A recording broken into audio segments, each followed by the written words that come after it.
Hello मेरे प्रिय छात्र, मैं Nancy study centre YouTube channel पे आपको स्वागत है।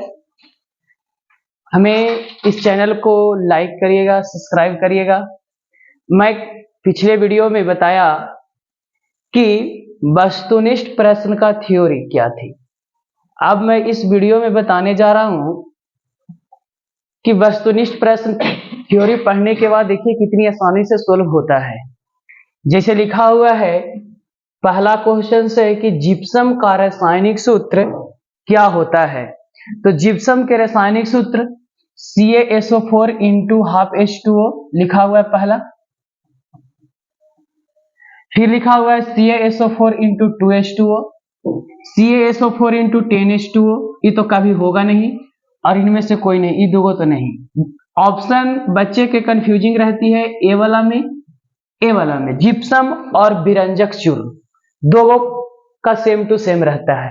तो देखिए ये जो है CaSO4 इंटू 2H2O, ये हमको जिप्सम का फॉर्मूला लिखा हुआ है। तो ये मेरा राइट आंसर हो जाएगा, 2020 में पूछा गया प्रश्न है। दूसरा नंबर प्रश्न है आपको कि जिंक तथा सल्फ्यूरिक अम्ल के बीच अभिक्रिया से निम्नलिखित में कौन सी गैस निकलती है। देखा जाए कि जिंक है, यह मान लिया जाए कि जेड है। सल्फ्यूरिक अम्ल का फॉर्मूला होता है H2SO4। इसको जब अभिक्रिया किया जाता है तो ये बना लेता है ZnSO4 और प्लस H2 गैस बाहर निकल जाता है। तो कौन गैस निकला? H2 gas. देखिए ऑप्शन नंबर सी राइट होगा, H2 गैस, हाइड्रोजन गैस। आगे है लोहे के फ्राइंग पैन को जंग में बचाने के लिए निम्नलिखित में कौन सी विधि उपयुक्त है।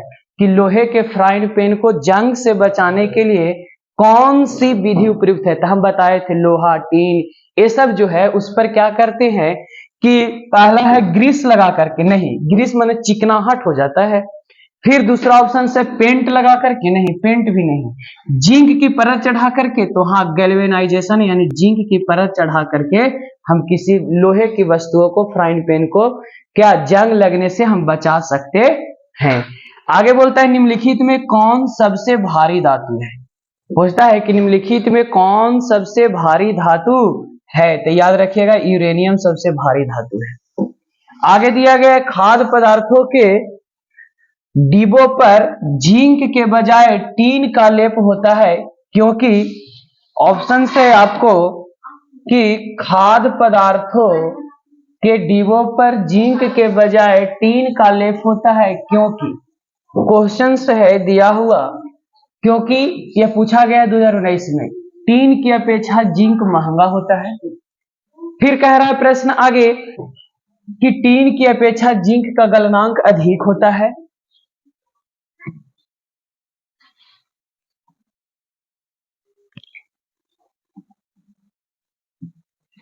टीन की अपेक्षा जिंक का गलनांक अधिक होता है। फिर है टीन की अपेक्षा जिंक अधिक क्रियाशील होता है। फिर आपको दिया गया है कि टीन की अपेक्षा जिंक कम अभिक्रियाशील है। तो बताया जाता है कि टीन की अपेक्षा जिंक अधिक क्रियाशील है, माने टीन की अपेक्षा जिंक अधिक क्रियाशील है, जिंक ज्यादा अभिक्रियाशील होता है। इसीलिए खाद्य पदार्थों के डिब्बों पर जिंक के बजाय किसका लेप किया जाता है? टीन का लेप किया जाता है। हाइड्रोजन के दो परमाणुओं के बीच कितने आबंध होते हैं?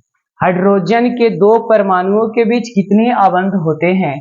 तो बता रहे हैं कि मान लिया कि वो हाइड्रोजन यहाँ है, एगो हाइड्रोजन यहाँ है, तो इसका 72 कक्षा में, इसका भी 72 कक्षा में, तो ये इसके से पूरा कर लेता है, ये इसके से पूरा कर लेता है, तो H बॉन्ड H होता है। तो बताइएगा कौन बंध बना आप इसमें?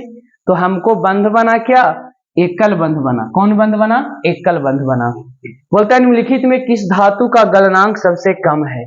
हम बताया था कि धातु के गलनांक एवं क्वथनांक उच्च होते हैं, लेकिन बताया था कि लिथियम, सोडियम और पोटेशियम ये तीन गो ऐसा धातु है जेकर गलनांक क्या होती है? कम होती है। तो देखिए आपको ऑप्शन नंबर बी लिखा हुआ है। ऑक्सीजन के दो परमाणुओं के बीच कितने आबंध होते हैं? देखिए O2 पहचानने के लिए डायरेक्ट बताते हैं, ये O2 है तो ऑक्सीजन के सोनोजकता के ऑक्सीजन के बाहतम कक्षा में इलेक्ट्रॉन होता है 2,6। 8 होने के लिए कितना इलेक्ट्रॉन करेगा, तो 8 - 6 करेंगे तो कितना जाएगा 2, यानी 2 इलेक्ट्रॉन होगा, तो समझिएगा कि ये द्विबंध बनाएगा। ऐसे बना करके भी चेक किया जा सकता है। बोलता है निम्नलिखित में कौन उप धातु है, निम्नलिखित में कौन उप धातु है। देखिए उप धातु पहचानने के लिए एक हम बता रहे हैं ट्रिक, वो ट्रिक को ध्यान से देखिएगा तो आपको उप धातु पहचान में आ जाएगा। ट्रिक है, ट्रिक क्या है आपका कि ए बोस पैट जा, ए माने होता है एंटीमनी, वो माने होता है ब्रॉन, और सा माने होता है सिलिकॉन, पा माने होता है पोलोनियम, टा माने होता है टेलेरियम, जा माने होता है जर्मेनियम, और आ माने होता है आर्सेनिक। देखिए 1 2 3 4 5 6 7, 7 गो जो है एलिमेंट्स वह उप धातु आता है। तो क्या आता है, उप धातु। तो ये जब उप धातु आता है तो देखिए आप ऑप्शन खोजिए। बोलता है कि निम्नलिखित में कौन उप धातु है। जिंक मिला नहीं मिला, कैल्शियम मिला नहीं मिला, कार्बन मिला नहीं मिला, जर्मेनियम मिला। देखिए जर्मेनियम होगा, है जर्मेनियम, यानी ऑप्शन नंबर मेरा कौन हो जाएगा, सी राइट आंसर हो जाएगा। चलिए आगे देखिए, आगे 10 नंबर क्वेश्चन है आपका कि कौन सा धातु कमरे के तापक्रम पर तरल अवस्था में पाया जाता है। कौन सा अधातु कमरे के तापक्रम पर तरल अवस्था में पाया जाता है। अतः आधातु होता है ब्रोमीन, आधातु कहेगा तो ब्रोमीन मारिएगा, जब आधातु कहेगा तो ब्रोमीन होता है, और जब धातु कहेगा तो मारिएगा पारा, पारा माने मरकरी Hg। यह होता है आपका, यह होता है आपका क्या थ्योरी है कि जब धातु कहेगा कि कमरे के ताप पर कौन द्रव अवस्था में रहेगा तो ब्रोमीन, और धातु कौन रहेगा कमरे के ताप पर तो पारा रहती है। चलिए आगे नंबर प्रश्न को देखा जाए। 10 नंबर प्रश्न हो गया। 11 नंबर, निम्नलिखित में कौन अधातु है। देखिए कार्बन बोला, अगला प्रश्न कार्बन है, सोडियम है, एल्युमिनियम है, कैल्शियम है। देखिए सोडियम धातु है, एल्युमिनियम भी धातु है, कैल्शियम भी धातु है, तो बचा कौन, कार्बन, यानी राइट आंसर क्या हो जाएगा, कार्बन हो जाएगा। कौन सी गैस उत्सर्जित होगी जब धातु जल के साथ अभिक्रिया करेगी। हम बताया था पिछला दिन भी कि जब धातु जल के साथ अभिक्रिया करती है, यानी देखिए Zn कोई धातु है, H2O के साथ अभिक्रिया किया, माने Zn यानी कौन सी गैस उत्सर्जित होगी जब धातु जल के साथ अभिक्रिया करती है। तो धातु जब जल के साथ अभिक्रिया करती है तो देखिए कौन सी होता है, यहाँ से इस जल को तोड़िएगा तो 2 भाग में टूट जाता है, एगो H+ और एगो OH में, तो यहाँ से बना लेता है ZnOH का होल टू का, जब 2 लगाइएगा तब, और बचा कौन सी H2, तो H2 बाहर निकल जाता है, यानी ऑप्शन नंबर मेरा क्या हो जाता है, सी राइट आंसर हो जाएगा, हाइड्रोजन। ध्यान दीजिएगा, आप लोग के अच्छी से बता रहा हूँ। सोडियम की सोनोजकता क्या है, सोडियम का संकेत होता है Na, परमाणु संख्या 11 2 8 1, तो सोडियम का सोनोजकता कितना आया, 1 आती है। बॉक्साइट किस धातु का महत्वपूर्ण अयस्क है, एल्युमिनियम का अयस्क है, याद रखा जाएगा। लोहे एवं इस्पात को जंग से सुरक्षित रखने के लिए उन पर किस धातु की पतली परत चढ़ाई जाती है। तो बोलता आता है कि लोहा एवं इस्पात को जंग से सुरक्षित रखने के लिए उन पर किस धातु की पतली परत चढ़ाई जाती है, तो याद रखिएगा जिंक का पतली परत चढ़ाई जाती है। ध्यान से पढ़िएगा। चलिए आगे देखा जाए प्रश्न। आगे बोलता है निम्नलिखित में कौन सबसे अभिक्रियाशील धातु है। बताता है, आपसे सवाल करता है कि निम्नलिखित में कौन सबसे अभिक्रियाशील धातु है।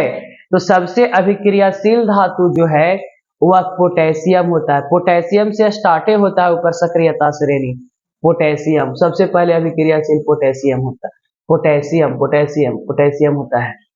कौन सा धातु विद्युत का सुचालक है? हम बताया था कि कार्बन के 3 अपरूप होते हैं, हीरा, ग्रेफाइट और एगो फ्लोरीन होता है, फ्लोरीन।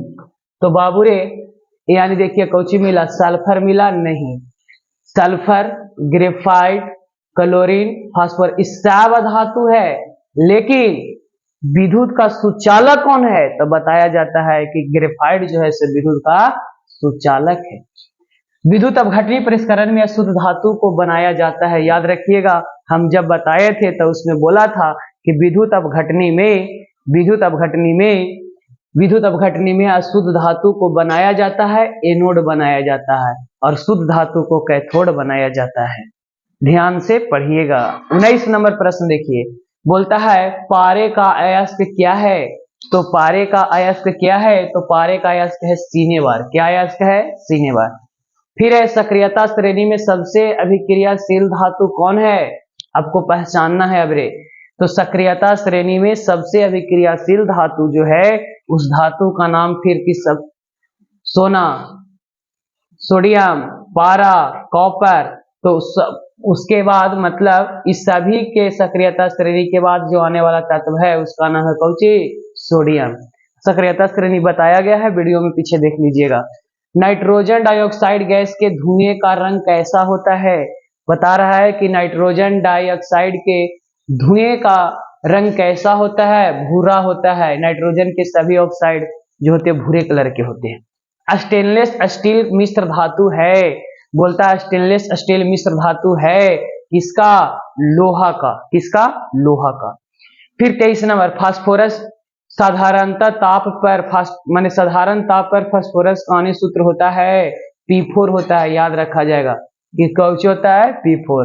बोलता है वायुमंडल में CO2 गैस की उपस्थिति है 0.03%।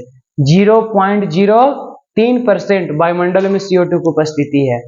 इलेक्ट्रॉन के स्थानांतरण से बने यौगिक क्या कहलाते हैं? बताया गया था कल, इलेक्ट्रॉन जब स्थानांतरण करेगा, इलेक्ट्रॉन स्थानांतरण जब करेगा और तो यह स्थानांतरण करने से हमको क्या होता है? वैद्युत संयोजी यौगिक बनती है।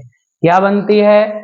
वैद्युत संयोजी यौगिक बनती है। क्या चीज के स्थानांतरण से? इलेक्ट्रॉन के स्थानांतरण से। चलिए आगे प्रश्न देखा जाए। बोलता है इलेक्ट्रॉन हो गया। लाल तप्त आयरन पर जलवाष्प प्रवाहित करने पर कौन सा यौगिक प्राप्त होता है? बताया गया था कि जब लाल तप्त लोहे पर जलवाष्प प्रवाहित करते हैं तो यह मैग्नेटाइट बनाता है, अर्थात Fe3O4 बनाता है। याद रखिएगा। बताया था कि लोहा न ठंडा जल से न गर्म जल, मतलब यानी जलवाष्प, जब आयरन का जलवाष्प प्रवाहित करते हैं तब उसमें क्या होता है कि मैग्नेटाइट का निर्माण होता है। शुद्ध सोना को व्यक्त किया जाता है 24 कैरेट में व्यक्त किया जाता है। याद रखिएगा। अब लिखा है कौन सा धातु कमरे के ताप पर द्रव अवस्था में पाई जाती है? तो जब अधातु रहेगा तो ब्रोमीन होगा, धातु रहेगा तो पारा रहेगा। चलिए फिर है, निम्नलिखित में किसे चाकू से काटा जा सकता है? बताया था कि लिथियम, सोडियम और पोटेशियम को हम आसानी से चाकू से काट सकते हैं। तो देखिए है ऑप्शन लिथियम है, लिथियम मिला ना, यानी राइट आंसर लिथियम हो जाएगा। सीसा और टीन के मिश्र धातु को क्या कहते हैं? बताया जा रहा है कि सीसा और टीन के मिश्र धातु को क्या कहते हैं? वीडियो में बताया गया है सोल्डर कहते हैं। क्या कहते हैं? सोल्डर कहते हैं। लोहा को जिंक से लेपित करने को क्या कहा जाता है? लोहा को जिंक से लेपित करने को क्या कहा जाता है? गैल्वेनीकरण कहा जाता है। क्या कहा जाता है? गैल्वेनीकरण। निम्नलिखित में कौन अधातु है? कार्बन अधातु है। जास्ता एवं तनु हाइड्रोक्लोरिक अम्ल की अभिक्रिया के फलस्वरूप निम्नलिखित में कौन सी गैस निकलती है? देखिए ZnHCl से अभिक्रिया कर रहा है तो ZnCl बना लेता है, 2 अगर मिला देंगे तो ZnCl2 और H2 गैस क्या होता है? H2 गैस बाहर निकलता है। तो कौन सी गैस हो जाएगा? हाइड्रोजन गैस हो जाएगा। लोहे की परमाणु संख्या कितनी होती है? लोहे की परमाणु संख्या 26 होती है। निम्नलिखित में कौन पीतल, निम्नलिखित में पीतल किसका उदाहरण है? निम्नलिखित में पीतल किसका उदाहरण है? तो पीतल एगो मिश्र धातु है। क्या है? मिश्र धातु है। चलिए आगे देखिए एकदम हर हर लगाइए, हर हर दम आंसर। निम्नलिखित में कौन आयनिक यौगिक है? बताया था कि धातु और अधातु के मिलने से जो यौगिक बनता है वह आयनिक यौगिक है। अर्थात पोटेशियम क्लोराइड जो है, अर्थात पोटेशियम क्लोराइड जो है, पोटेशियम क्लोराइड वो आपका क्या होता है? आयनिक यौगिक है। निम्नलिखित में कौन दो इलेक्ट्रॉन खोकर आर्गन जैसा स्थायी इलेक्ट्रॉनिक विन्यास प्राप्त, खोकर माने त्याग कर, तो दो इलेक्ट्रॉन त्यागने वाला तत्व कौन है? मैग्नीशियम। निम्नलिखित में कौन सा धातु संक्षारण ताप पर द्रव रूप में पाई जाती है? संक्षारण ताप पर द्रव रूप में पाई जाती है, तो आपको बताया ना, धातु बोला। देखिए धातु, धातु बोला तो हम बताया था कि धातु जब रहेगा तो मारिएगा पारा, और जब अधातु कहेगा तो मारिएगा कौची? ब्रोमीन मारिएगा। तो देखिए आपसे सवाल किया है कि कौन धातु है, तो धातु मरकरी अर्थात कौन है? पारा है। चलिए आगे देखिए, निम्नलिखित में कौन सी धातु अम्ल राज के अलावे किसी अन्य अम्ल में नहीं घुला करता है? तो हम बताता है, देखिए आगे बताया गया है कि कि देखिए यहाँ क्या है, सोना चांदी, सोना चांदी और सोना और चांदी जो है वह अम्ल राज में ही सिर्फ घुल सकता है, बाकी किसमें नहीं घुल सकता है। तो आपको कौची हो जाएगा? एयू हो जाएगा। इनमें किस धातु का विस्थापन उसके लवण के विलयन में लोहा द्वारा होता है? बोलता है इनमें से किस धातु का विस्थापन उनके लवण द्वारा, लवण विलयन में होता है? तो देखिए कॉपर का विलयन बनाया जाता है, कॉपर का, तो इसीलिए हमको कौन हो जाएगा? कॉपर हो जाएगा। सोडियम का, सोडियम का नहीं, कॉपर का विलयन बनाया जाता है ना। इसमें किस धातु का विस्थापन उसके लवण के विलयन में लोहा द्वारा होता है? तो लोहा और कॉपर अभिक्रियाशील ज्यादा है तो एक दूसरे को विस्थापित कर देता है। निम्नलिखित में किस धातु को केरोसिन तेल में डुबा करके रखा जाता है? कल बताया गया ऑब्जेक्टिव में पिछला वीडियो में कि सोडियम को रखा जाता है। निम्नलिखित में कौन सा लवण समुद्री जल में पाया जाता है? बोल रहा है कि निम्नलिखित में कौन सा लवण जो है वह समुद्री जल में पाया जाता है? तो बताया NaCl जो है वह समुद्री जल में पाया जाता है। आगे है, चांदी के चम्मच को लंबे समय तक खुली वायु में छोड़ देने पर उसकी सतह काली हो जाती है। निम्नलिखित में किस यौगिक के बनने के कारण ऐसा होता है? तो देखिए ऐसा किस यौगिक के कारण बनने के होता है? तो Ag2S यौगिक के बनने के कारण ऐसा क्या हो जाता है? यौगिक में बनने के कारण उसको खुली छोड़ देने पर उसकी सतह क्या पड़ जाती है? काली पड़ जाती है। वह परमाणु जो अपने संयोजी इलेक्ट्रॉन का त्याग कर आसानी कर देता है, संयोजी इलेक्ट्रॉन को त्याग कर आसानी से कर लेता है, क्या कहलाता है? बता रहा है कि वो इलेक्ट्रॉन अपने संयोजी इलेक्ट्रॉन को आसानी से त्याग कर देता है, तो क्या कहलाता है? तो विद्युत धनात्मक कहलाता है, विद्युत धनात्मक कहलाता है। अयस्क में उपस्थित अपद्रव को क्या कहते हैं? कहता है कि अयस्क में उपस्थित अपद्रव को क्या कहते हैं? तो अयस्क में उपस्थित अपद्रव को गैंग कहते हैं। क्या कहते हैं? गैंग। ना कहता बड़ी मनी झुंड में, अरे गैंग मेरा चलता है, गैंग चलता है। चलिए आगे नंबर प्रश्न देखा जाए आपको। आगे नंबर प्रश्न क्या बता रहा है से बाबू? फिर बोलता है कि निम्नलिखित में किस धातु के निष्कर्षण में कोक का इस्तेमाल किया जाता है? निम्नलिखित में किस धातु के निष्कर्षण में कोक का इस्तेमाल किया जाता है? तो लोहा के निष्कर्षण में कोक का इस्तेमाल किया जाता है, अर्थात कार्बन का इस्तेमाल किया जाता है लोहा के निष्कर्षण में। निम्नलिखित में कौन सी धातु द्विधर्मी ऑक्साइड बनाता है? हम बताया थे कि बाबू रे जब एल्युमिनियम का और जिंक का रहता है, जब एल्युमिनियम का और जिंक का ऑक्साइड रहता है तो यह दोनों ऑक्साइड उभयधर्मी बनाती है। क्या बनाती है सोना? उभयधर्मी। अर्थात मेरा ऑप्शन नंबर सी हो जाएगा राइट, 48 का सी।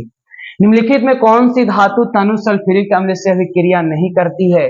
बताता है निम्नलिखित में कौन सी है धातु जो सल्फ्यूरिक अम्ल से अभिक्रिया नहीं करती है? देखिए जेडेन को मैंने जेडेन कर लेता है, कॉपर सल्फेट कभी भी, मैंने बोल रहे हैं कौन सी धातु तनु सल्फ्यूरिक अम्ल से अभिक्रिया नहीं करती है? तो आप याद रखिएगा कॉपर जो है वह H2SO4 से अभिक्रिया नहीं कर पाता है तनु सल्फ्यूरिक अम्ल से। तनु माने तनु मतलब तनु सल्फ्यूरिक अम्ल से जो है वह अभिक्रिया नहीं कर पाता है। निम्नलिखित में कौन सी धातु प्रकृति में मुक्तावस्था में पाई जाती है? सोना चांदी जो है प्रकृति में मुक्तावस्था, सोना चांदी टीन ये सब मुक्तावस्था में पाई जाती है।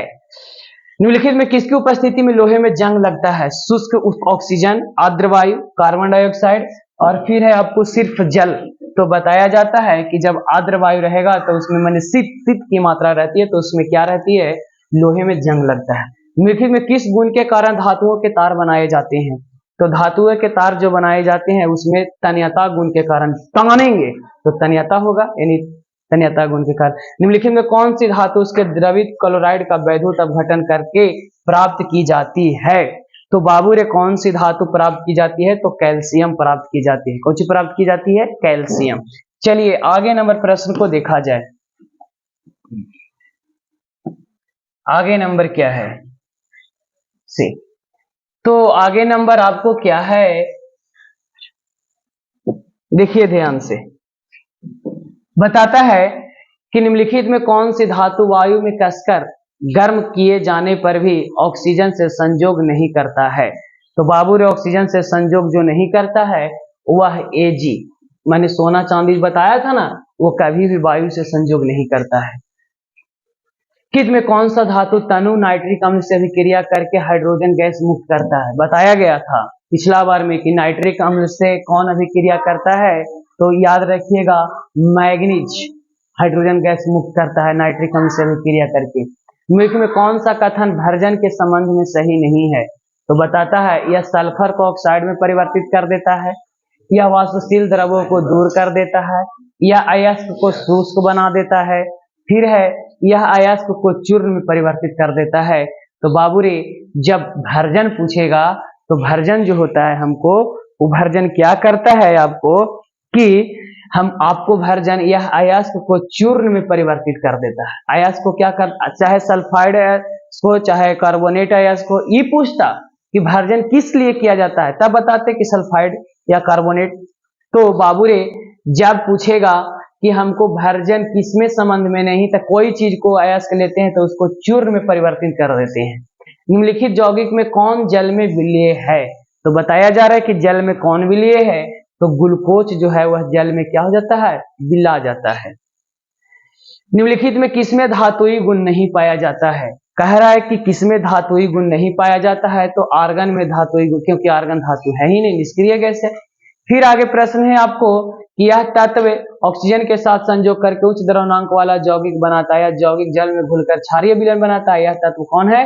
तो राइट आंसर क्या है? कैल्शियम है। चलिए निम्नलिखित में कौन सा क्रम धातुओं की क्रियाशीलता का सही क्रम प्रदर्शित करता है? तो बताया जा रहा है कि सही क्रम जो प्रदर्शित करता है, देखिए मैग्नीशियम तो होगा नहीं शुरू में, ये जिंक है, ये भी नहीं होगा, फिर ये सोडियम है, जिंक है, मैग्नीशियम है, फिर है सोडियम है, मैग्नीशियम है, हाँ सोडियम है, उसके बाद मैग्नीशियम आता है, उसके बाद जिंक आता है, लोहा आता है, यानी राइट आंसर मेरा कौन हो जाएगा? सी वाला हो जाएगा। चलिए आगे नंबर देखा जाए। 61 नंबर, निम्नलिखित में कौन सह संयोजक यौगिक है? तो बाबू रे जब सह संयोजक यौगिक पूछेगा तो आपको सह संयोजक यौगिक जो है वह कार्बन टेट्रा क्लोराइड है। चलिए निम्नलिखित में कौन इलेक्ट्रॉन बिंदु जो है बोल रहा है कि कौन इलेक्ट्रॉन बिंदु निम्नलिखित में से किस प्रक्रिया, हाँ निम्नलिखित में कौन इलेक्ट्रॉन बिंदु संरचनाओं में सल्फाइड आयन का इलेक्ट्रॉन बिंदु संरचना है? सल्फाइड माने H2 रहना चाहिए, ऊपर 2- लगा रहना चाहिए। देखिए 2- किसी में है, बी वाली ऑप्शन राइट हो जाएगी। निम्नलिखित में किस प्रक्रिया द्वारा धातु अधिक मजबूत हो जाती है? बोल रहा है निम्नलिखित में किस प्रक्रिया द्वारा धातु अधिक मजबूत हो जाती है? तो मिश्र धातु में अगर परिवर्तन कर देंगे कोई चीज को तो बहुत अधिक मजबूत हो जाती है। आगे है आयनिक यौगिक के संबंध में निम्नलिखित में कौन सा कथन सत्य है? आयनिक यौगिक के धन एवं ऋण आयनों से बने होते सही है, आयनिक यौगिक के द्रव्यमान कुछ होते सही है, द्रवित अवस्था में आयनिक यौगिक विद्युत के क्या होते हैं? कुचालक होते हैं, आयनिक यौगिक जल में प्रायः क्या होते हैं? विलीय होते हैं। ये 2 पॉइंट्स हमको ध्यान देनी है। तो बता रहा है कि इसमें से हमको पहचानना है कि कौन आयनिक यौगिक, देखिए आयनिक यौगिक जल में विलीय होते हैं, ये भी सही है, लेकिन द्रवित अवस्था में विद्युत का कुचालक नहीं सुचालक होते हैं। तो ये वाला मेरा राइट आंसर हो जाएगा, सी वाला, कि कौन सा संबंध असत्य बोला मैंने गलत है, तो द्रवित अवस्था में आयनिक यौगिक विद्युत के कुचालक होते हैं, यही मेरा है। चलिए आगे नंबर प्रश्न देखा जाए। किसी परमाणु के धनायन परिवर्तित हो जाने पर तत्व का परमाणु संख्या क्या हो जाती है? परमाणु संख्या बोल रहा है धनायन में बदल जाएगा। देखिए यहाँ समझिए थोड़ा सा, कि सोडियम है Na प्लस बन गया, मान लिया 2 8 1 था, अब एक इलेक्ट्रॉन त्याग कर दिया तो 2 8 है ना बचा, तो क्या हो जाता है परमाणु संख्या कम जाती है। क्या हो जाती है? कम हो जाती है। ऋणायन में इलेक्ट्रॉन की संख्या अपने मूल परमाणु में इलेक्ट्रॉन की संख्या से क्या हो जाती है, तो जब ये कम जाएगा तो ये अधिक हो जाएगा। राइट सी बात है। चलिए ए और बी परमाणुओं के संयोग से आयनिक बंधन तब बनता है जब ए और बी दोनों इलेक्ट्रॉन प्राप्त करते हैं, ए और बी दोनों इलेक्ट्रॉन का त्याग करते हैं। ए और बी, ए धातु और बी अधातु, ए और बी दोनों धातु, यानी राइट आंसर ए धातु और बी क्या होना चाहिए? अधातु। तो हमको कौन बंधन बनता है? आयनिक बंधन बनता है। 67 का सी राइट आंसर है। चलिए आगे नंबर प्रश्न को देखा जाए। यहां से क्या दिया गया है आपको, चलिए 68 नंबर प्रश्न देखिए। बता रहा है सोडियम और क्लोरीन के बीच अभिक्रिया कौन सी है? सोडियम परमाणु एक इलेक्ट्रॉन त्याग करता है, सोडियम परमाणु इलेक्ट्रॉन खोकर धनायन बनाता है, क्लोरीन परमाणु एक इलेक्ट्रॉन खोता है, सहसंयोजक यौगिक बनाता है। नहीं, सहसंयोजक यौगिक तो कभी नहीं बनाएगा सोडियम और क्लोरीन के बीच अभिक्रिया। तो 68 का हमको बता रहा है कि सोडियम परमाणु इलेक्ट्रॉन को प्राप्त करता है, नहीं प्राप्त नहीं करता है, त्याग करता है। गलत आंसर है। सोडियम परमाणु इलेक्ट्रॉन को खोकर धनायन बनाता है, हाँ ये राइट आंसर है। सोडियम परमाणु जो है एक इलेक्ट्रॉन को खोकर क्या बनाती है? धनायन बनाती है। आगे है तत्व ए का इलेक्ट्रॉनिक विन्यास 286, 286, 286 यानी यह धातु के नाम बता रहा है। ठीक है, फिर कह रहा है 2881, 2881 यानी धातु है। चलिए, तो ए और बी के संयोग से बने यौगिक की प्रकृति क्या था? धातु और धातु के बीच से बने यौगिक कौन सी कहलाता है? आयनिक यौगिक। देखिए आयनिक यौगिक राइट आंसर है। ऐसे तत्व जो इलेक्ट्रॉन को त्याग कर धनायन आयन बनाते हैं कहे जाते हैं। इलेक्ट्रॉन को त्याग कर, तो जब इलेक्ट्रॉन को त्याग देता है तो धातु कहलाता है। लोहा पर जिंक लेपित करने की क्रिया को क्या कहते हैं? लोहा पर जिंक लेपित करने की प्रक्रिया को क्या कहते हैं? तो हम बताया गैल्वेनीकरण कहते हैं। आभूषण बनाने वाला सोना कितना कैरेट का होता है? 22 कैरेट का होता है। शुद्ध सोना कितना कैरेट का? 24 कैरेट का। लेकिन जो आभूषण बनाई जाती है वो सोना मेरा कितना कैरेट का होता है? 22 कैरेट का। चलिए आगे देखिए, निम्नलिखित में कौन सी उत्कृष्ट गैस है? हम बताएं वर्ग 18 के तत्व जितना है, वर्ग 18 के तत्व इस सभी उत्कृष्ट गैस है। मतलब कौन कौन? देखिए यहाँ थोड़ा सा, हीलियम हो गया, नियोन हो गया, आर्गन हो गया, क्रिप्टन हो गया, रेडॉन हो गया, जेनॉन हो गया। इस सब निष्क्रिय गैस, अक्रिय गैस, रेडॉन, वर्ग 18 के तत्व, शून्य समूह, इस सब को नाम से जाना जाता है। इस सबको देखिए आपका कौन आंसर मिल रहा है। बता रहा है कि निम्नलिखित में कौन उत्कृष्ट तत्व है? आयोडीन। आयोडीन मिला? नहीं। सिलिकॉन मिला? नहीं। ब्रोमीन मिला? नहीं। आर्गन मिला। तो राइट आंसर सी। ताम्र एवं टीन, तांबा और टीन के मिश्र धातु के क्या बताए थे? तो देखिए तांबा और टीन के जब मिश्र धातु पूछ रही है तो उसके मिश्र धातु को कांसा कहते हैं। क्या कहते हैं? कांसा कहते हैं। आगे नंबर प्रश्न देखिए, जास्ता का अयस्क क्या है? तो बताता है कि जास्ता का अयस्क क्या है? तो जास्ता का अयस्क है जिंक ब्लेड। क्या है? जिंक ब्लेड है। चलिए सिलिकॉन है एक, हम बताया सिलिकॉन एक कौन सी है? उपधातु है। निम्नलिखित में कौन कमरे के तापक्रम पर द्रव है? कमरे के तापक्रम पर क्या है? द्रव है। तो कमरे के तापक्रम पर जो द्रव है वह कौन है? एथेनॉल है। कौन है? एथेनॉल जो होती है वो कमरे के तापक्रम पर द्रव। लोहे की परमाणु संख्या कितना है? 26 होता है लोहे के परमाणु संख्या। फिर आगे नंबर प्रश्न कह रहे हैं आपको, स्टेनलेस स्टील में लोहा एवं कार्बन के अलावा अन्य तत्व क्या रहते हैं? तो स्टेनलेस स्टील में लोहा और कार्बन के अलावा निकल और क्रोमिन रहता है। पीतल क्या है? तो पीतल एक मिश्र धातु है। बताया था कल कि पीतल के बारे में अगर मिश्र धातु किसके किसके बारे में पूछेंगे तो याद रखिएगा पिताजी। पिताजी, पी माने पीतल, ता माने तांबा, जी माने जिंक, यानी मेरा मिश्र धातु है। ओजोन के एक अणु में ऑक्सीजन के परमाणुओं की संख्या कितनी होती है? देखिए ऑक्सीजन के परमाणु, तो ओजोन का फॉर्मूला होता है O3। तो ऑक्सीजन कै गो मिला? 3 गो। तो राइट आंसर 3 गो। कमरे के ताप पर द्रवस्था में रहने वाली धातु, हम बताया कि जब धातु पूछेगा, जब धातु पूछेगा तो धातु को मारना है कि पारा होता है मरकरी, और जब अधातु पूछेगा तो मारना है कौची? ब्रोमीन। तो हमको पूछा है कौची? धातु, तो धातु में मेरा कौची हो जाएगा? पारा हो जाएगा। Right answer. निम्नलिखित में कौन क्षारीय ऑक्साइड है? निम्नलिखित में कौन क्षारीय ऑक्साइड है? हम बताया कल कि क्षारीय ऑक्साइड जो होता है, क्षारीय ऑक्साइड जो होता है वह धातु के ऑक्साइड को क्षारीय बोला जाता है। तो देखिए सल्फर अधातु है, अम्लीय है, ये भी अम्लीय है, ये भी अम्लीय है, लेकिन एन सोडियम धातु है, तो धातु के ऑक्साइड को हो जाएगा क्षारीय हो जाएगा।